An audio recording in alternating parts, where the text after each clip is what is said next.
Hello friends, মই বাবৰি স্বাগতম জনাইছো মোৰ অন্য এটা ৰেচিপিলে আৰু আজি আসলে বহুত দিনৰ মূৰত ৰেচিপি দিবলৈ গৈছো মানে কি এই ৰেচিপিটো হৈছে মোৰ মাৰ জলকীয়া আচাৰ ৰেচিপিটো মই সদায় কি কৰো ভাততে হওক বা ৰুটিয়ে হওক বা যতে মই আচাৰটো বিৰাট ভাল পাইছিলো আৰু মায়ে সেইকাৰণে খুব বনাইছিলে আৰু আজি মই ভাবিলো এইটো ৰেচিপিকে আপোনালোকৰ লগত মই শেয়াৰ কৰো এই ৰেচিপি মই মাজে মাজে বনাই থাকো কিন্তু আপোনালোকৰ লগত শেয়াৰ কৰা হোৱা নাছিলে আজি যেহেতুকে বনাইছে সেইকাৰণে ভাবিলো আপোনালোকৰ লগতো শেয়াৰ কৰো গতিকে আহকচোন প্ৰথমতে আপোনালোকক দেখুৱাই লওঁ ইয়াত কি কি ইনগ্ৰেডিয়েন্ট মই লৈছো মায়ে একদম সিম্পল কে বনাইছিলে কিন্তু খাবলৈ যে কেনেকুৱা টেস্টি হৈছিল মানে মোৰ বিৰাটেই ভাল লাগে গতিকে আহক তেতিয়ালে প্ৰথমতে ইয়াত কি কি ইনগ্ৰেডিয়েন্ট লাগে চাই লওঁ এইখিনি আদা লৈছো আদাখিনি মই এনেকে দীঘলকে কাটি লৈছো ইয়াত প্ৰায় 100 গ্ৰাম আদা আছে আৰু এয়া হৈছে নহৰুখিনি ডাঙৰ যেহেতুকে ডাঙৰ নহৰু সেইকাৰণে মই 4 ফাল কৰি দিছো ইয়াত 30 ফুটা নহৰু আছে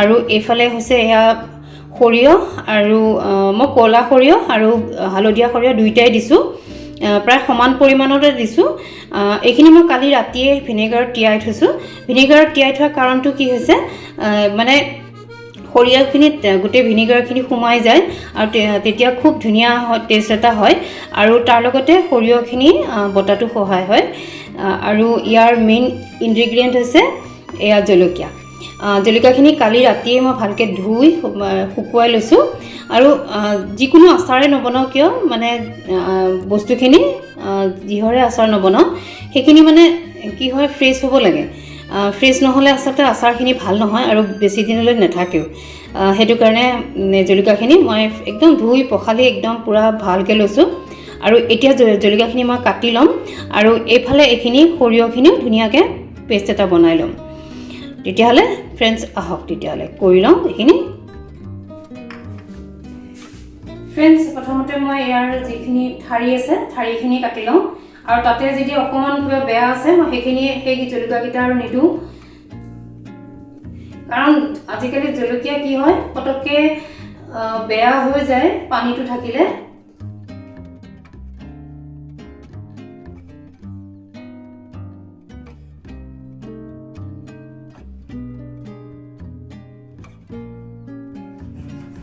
ফ্ৰেণ্ডছ আপোনালোকে এনেকেও কাটিব পাৰে আৰু এনেকে দুফালকেও এনেকে কাটি দিব পাৰে কিন্তু এনেকে মই কিয় কটা নাই কাৰণ কি হৈছে কিছুমানে হয়তো ইমান ডাঙৰকে নাখাবও পাৰে গতিকে তেনেকে কাটাতকে এনেকে কাটিলে অকমানকে দিলে হ'ল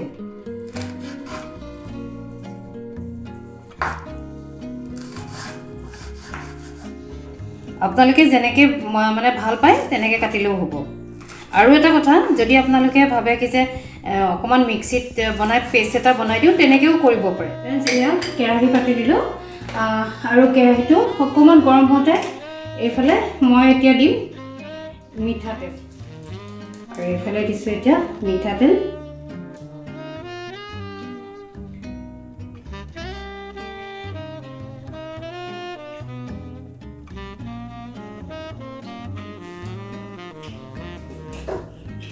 মিঠাতেলখিনি একদম পুৰা গৰম হ'বলৈ দিম যাতে ধোঁৱা ওলাই একদম ধোঁৱা ওলালৈকে গৰম হ'বলৈ দিম এইখিনি ফ্ৰেণ্ডছ তেলখিনি পুৰা গৰম হৈছে আৰু দেখিছে ধোঁৱা ওলাইছে আৰু এনেকুৱাতে মই এতিয়া গেছটো অফ কৰি দিছো আৰু অকণমান ঠাণ্ডা হ'বলৈ দিছো অকণমান একেবাৰে ঠাণ্ডা হ'বলৈ নিদু অকণমান ঠাণ্ডা হ'বলৈ দিছো তাৰপিছত দেখুৱাই আছো ফ্ৰেণ্ডছ তেলখিনি প্ৰায় ঠাণ্ডা হ'ল আৰু অকণমান ঠাণ্ডা হৈছে তেনেকুৱাতে মই দিছো এয়া এচামুচ কালজিৰা দি দিছো আৰু এচামুচ দিম আজৱাইন আৰু এয়া এচামুচ আজৱাইন দিছো অকমান মুহাৰি কাৰণ আজৱাইনে হজম কৰাটো সহায় কৰে আৰু তাৰ লগতে ফ্লেভাৰটো বিৰাট ধুনীয়া আহে আৰু এতিয়া দিছো নহৰুখিনি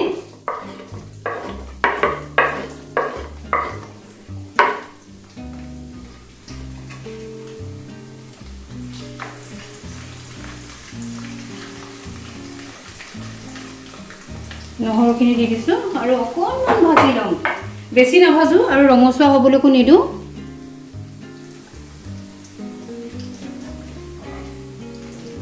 আৰু আদাখিনি দিছোঁ।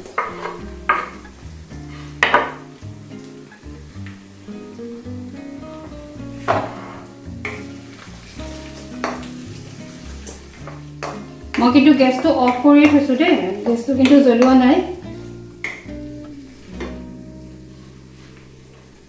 আৰু জলকীয়াখিনি দি দিছোঁ, উপায় নাই হাতেৰে দিছোঁ, নহ'লে ইমান দিগদাৰ হয়। এতিয়া অকণমান লৰাই দিছোঁ, এতিয়াহে মই গেছটো জ্বলাই দিম। কাৰণ আগতে যদি গেছটো জ্বলাই পেলাই দি দিওঁ, দেৰি যাব বা দেৰি গ'লে খুব বেয়া লাগিব, আচাৰখিনি মানে বন্ধ হৈ যাব আৰু সেইটো কাৰণে মই দিয়া নাই। আৰু এতিয়া এইখিনি কিন্তু গেছটো একদম মানে ল' ফ্লেমত থৈছোঁ। এইটো কিয় কৰিছোঁ জানে, মানে যদি মই এনেকৈ অকণমান ভাজি নলওঁ, তেতিয়াহ'লে যদি পানী থাকে তেতিয়াহ'লে কিন্তু আচাৰখিনি বেয়া হৈ যাব। আৰু অকণমান ভাজি লৈছোঁ, তেতিয়া আচাৰখিনি ঠিকে থাকিব, পানীখিনি শুহি দিব। আৰু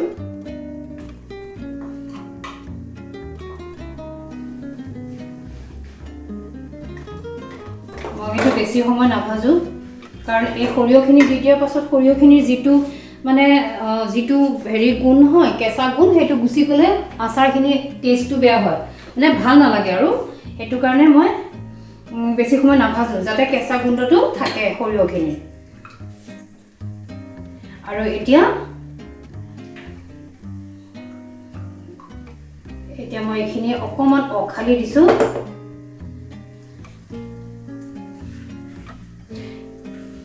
পানীৰে দিয়া নাই আকৌ দেই, অকণ ভিনেগাৰে দিয়ে দিছোঁ। মিক্সি জাৰটো দি দিছোঁ এয়া।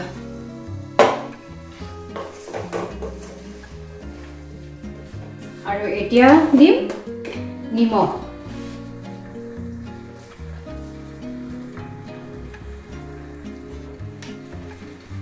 এতিয়া হালধি দিছোঁ।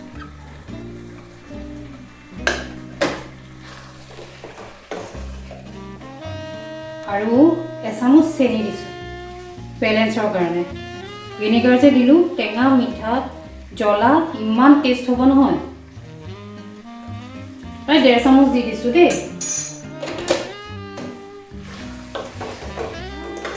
কিনাৰৰ পৰা টেষ্ট কৰি চাওঁ নিমখ হৈছেনে নাই। বঢ়িয়া।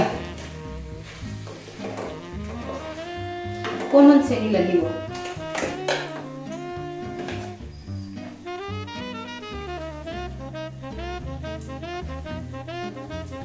আৰু 1/2 চামুচ দি দিলোঁ, মানে 2 চামুচ দিলোঁ।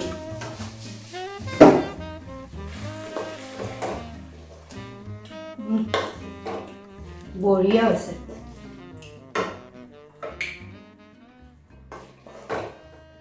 আৰু ইয়াতে মই এতিয়া একো মিক্স নকৰোঁ, জলকীয়াৰ গুড়ি নকৰোঁ, নেচাৰেল যিটো কালাৰ সেই কালাৰতে থাকিব। আৰু ফ্ৰেণ্ডছ, এতিয়া ইয়াতে অকণমান কেঁচা মিঠাতেল দি দিছোঁ। বটলত ভৰাইও দি দিব পাৰে, আচাৰখিনি বটলত ভৰাই তেনেকৈও দি দিব পাৰে ওপৰত, কিন্তু মই এতিয়াই দি দিছোঁ।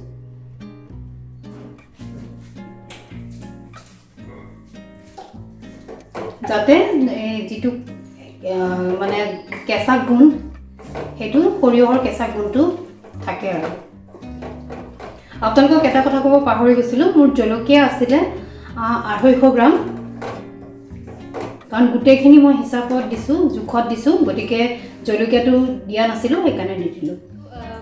ফ্ৰেণ্ডছ, যদিও কয় যে আচাৰটো একদম লগত লগে খাব পাৰি, কিন্তু 3 দিনমানৰ পাছতহে আচলতে আচাৰটো খাব পৰা হয়। গতিকে 3 দিনমানৰ পাছত মই খাম।